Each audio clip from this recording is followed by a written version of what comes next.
Hello, டேய் மச்சான் வந்துட்டேன்டா இருடா. டேய் மச்சான், அரை மணி நேரமா நானும் வெயிட் பண்ணிட்டு இருக்கேன்டா ரோட்ல. இவ்வளவு நேரம் போன் எடுக்காம என்னடா பண்ணிட்டு இருந்த? டேய் மச்சான் சாரிடா, தூங்கிட்டேன்டா. டேய் ஆபீஸ்க்கு டைம் ஆயிடுச்சுடா. நம்ம சீக்கிரம் போலனா மேனேஜர் உண்டு இல்லன்னு பண்ணிடுவான்டா. நீ ஒன்னும் ஃபீல் பண்ணாத, அடுத்த 5 நிமிஷத்துல வண்டி எடுத்துட்டு அங்க பறந்து வந்து நிப்பேன். சரிடா, சீக்கிரம் வா.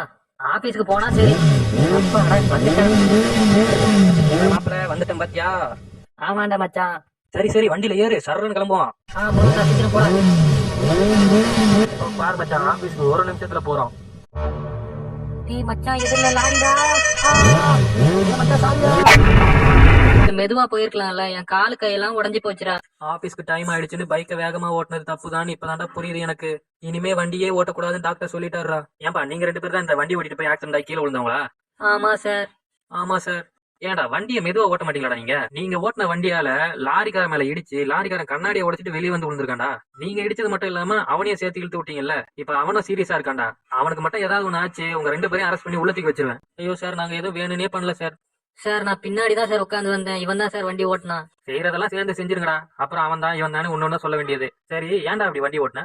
ஆபீஸ்க்கு போறதுக்கு லேட் ஆயிடுச்சு சார், அதனால சீக்கிரம் போகணும்னு வண்டி ஓட்டினேன் சார். இப்படி பண்ணிருக்கியே, உங்க 2 பேருக்கும் ஏதாவது ஆயிருந்தா என்னடா பண்ணிருப்பீங்க? உன்னை நம்பி ஒருத்தன் வந்ததுக்கு அவனை வச்சு செஞ்சுட்டல நல்லா நீ. ஏய் மச்சான் சாரிடா. அவனுக்கு ஏதாவது ஆயிருந்ததுன்னா நீ பதில் சொல்லுவியா அவங்க வீட்டுக்கு?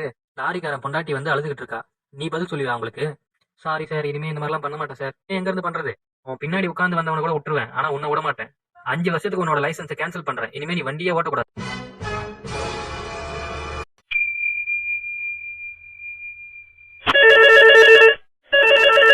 ஹலோ, என்னம்மா?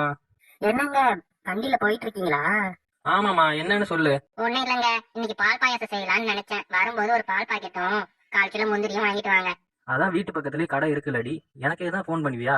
இல்லங்க, நீங்க எப்படி வீட்டுக்கு தானே வருவீங்க, வரும்போது வாங்கிட்டு வர சொல்லலாம்னு நினைச்சேன். இல்லம்மா, நான் வர கொஞ்சம் லேட் ஆகும், நீ பக்கத்துல போய் வாங்கிக்கோ. பரவாயில்ல, எவ்வளவு லேட் ஆனாலும் பரவாயில்ல, நீங்க வரும்போது வாங்கிட்டு வாங்க.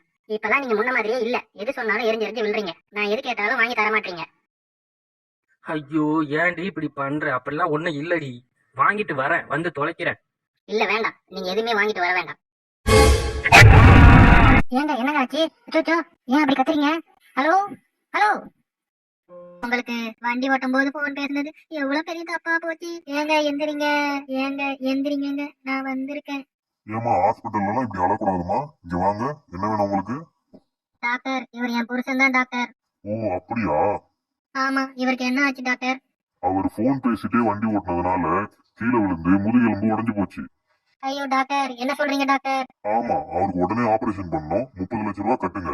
கட்டலன்னா அவரால் எந்திரிச்சு நடக்கவே முடியாது. ஐயோ, என்னங்க இப்படி சொல்றாங்க டாக்டர்? 30 லட்சம் ரூபாய்க்கு நான் எங்க போவேன் டாக்டர்? ஏமா, நீங்க தான் இவரோட ஒய்ஃபா? ஆமா சார். லாஸ்டா இவர் உங்ககிட்ட தான் போன்ல பேசிட்டு இருந்தாரா? ஆமா சார். ஏமா, வண்டி ஓட்டிட்டு இருக்காருன்னா அவர்கிட்ட போன் பேசலாமா நீங்க? ஆமா சார், என்னோட தப்பு தான் அது. சரி, எதுக்காக போன் பண்ணீங்க நீங்க? பால் பாயாசம் செய்யறதுக்கு பாலும் முந்திரியும் வாங்கிட்டு வாங்கன்னு சொன்னேன். அவனுக்கு மொத்தமா பால் ஊத்தணும்னு முடிவு பண்ணிருக்கேன்.